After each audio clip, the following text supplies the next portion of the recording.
Yorkshire Vikings thrashed Hampshire by 6 wickets with more than 21 overs to spare at the Ageas Bowl to ensure that they finished top of the Group A table in the Royal London One Day Cup to earn a home tie in the quarter-finals against Durham next week. Andrew Gale's decision to bowl first could not have been a better one, with Tim Bresden striking with the second ball of the match to have Michael Carberry caught behind without a run on the board. Johnny Bairstow then grabbed a superb second catch to the game's 10th ball as Jack Brooks found the edge of Sean Terry's bat. Both Hampshire openers out for a duck as the home side rested several players ahead of Saturday's T20 finals day. Their innings finally got moving as Jimmy Adams and Liam Dawson took the total to 31, but they were 3 down after 6 overs, the latter giving Bairstow another catch off Brooks. Adams was the only batsman for the home team who was able to cope with both the conditions and Yorkshire's bowlers. He struck Bresden for 14 runs in an over with his first 6, while his second maximum followed off Adam Lyth, who was on early on a dry and spinners friendly pitch.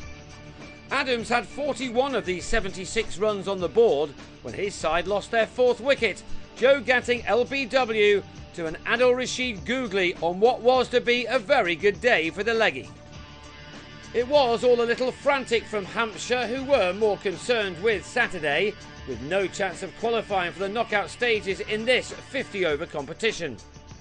Matt Coles took his side to their 100 in the 19th over with that 6, before Adams reached a smart 50 off 60 balls in the next one, an innings thus far including 5 4s and 2 6s. It was his best knock in this format this year. He was riding his side by himself though, Coles falling for 25 as he swung a short ball from Stephen Patterson out to Alex Lees, who made no mistake with the catch in the deep. With wickets falling all around him, Adams continued to excel with some terrific shots. He was dominating the scoring, moving on to 82 of the 161 runs on the board before the home side collapsed horribly, losing their last 5 wickets for 11 runs in 33 balls. Brooks began the rush, Michael Bates on 19 gloving a pull to give Bairstow catch number 4 before Rashid took over. He was brought back into the attack by Gale with figures of 1 for 27 from 7 overs and was soon adding the wicket of Danny Briggs to his tally with an LBW. The leg spinner then grabbed 2 more wickets in his next over. Debutant Basil Akram, a 21-year-old with 1 first-class game under his belt with Loughborough University, was bowled by another Googly. And then Tom Barber, a 19-year-old with only 1 List A game behind him, was LBW for a second ball duck, before Rashid also trapped James Tomlinson in front for naught to end with career best figures of 5 for 33, as Hampshire were all out for 172, Adams stranded on 91. Yorkshire were out to bat straight away, Hampshire not using up 11 of their overs, and the Vikings had 13 before the interval to ram home their advantage, and that's just what Lees and Lyth did, reducing the target by 31 in 5 overs.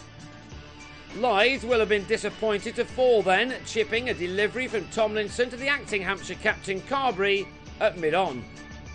But by the time the tea break arrived, Kane Williamson had taken his side to within 102 runs of their target, with only 13 overs used, as the Vikings appeared to be sauntering home to a win which would guarantee them a home tie in next week's quarter-finals. Williamson went to the break with 31 off 22 balls. But after it, he was out to the second ball after adding 2 runs off the first. This was a magic moment for Barber, who had the Kiwi Test star caught behind. Before next ball, the youngster followed that up by also getting shot of Gale, who was strangled down the leg side. Bates with a fine catch as Gale departed for a golden duck. That left Yorkshire wondering on 81 for 3, and they now look to Lees to keep his composure. That he did in making it to a 50, the 4th time he's got at least that far this year. This one taking him 65 balls to complete, from which he found the boundary on 5 occasions. Bairstow must have been disappointed not to be included in England's one-day squad. If he was, it just pushed him on. He got moving with this 6 off Briggs. Neither Briggs nor Dawson could match the efforts of Rashid. Lee's playing the spin as well as he got to 61, sharing in a fourth wicket stand of 78 with Bairstow, one which made this result a formality. The left-hander wasn't able to see his side home, however, as he drove Tomlinson on the up to Gatting. But the match was soon finished off by Bairstow as his side romped home to a second successive victory with more than 20 overs left unused. They will go into the knockout stages next week as the form team in this 50-over format and one with the best record of all 18 counties with 6 wins from their 8 matches. Bairstow maintained his excellent recent form by making 45 or 48 balls as Yorkshire scored 173 for 4 from 28.5 overs. Another early finish for a team which ended on top of their group and will now meet Durham at Headingley next week as they stay on the road to Lords.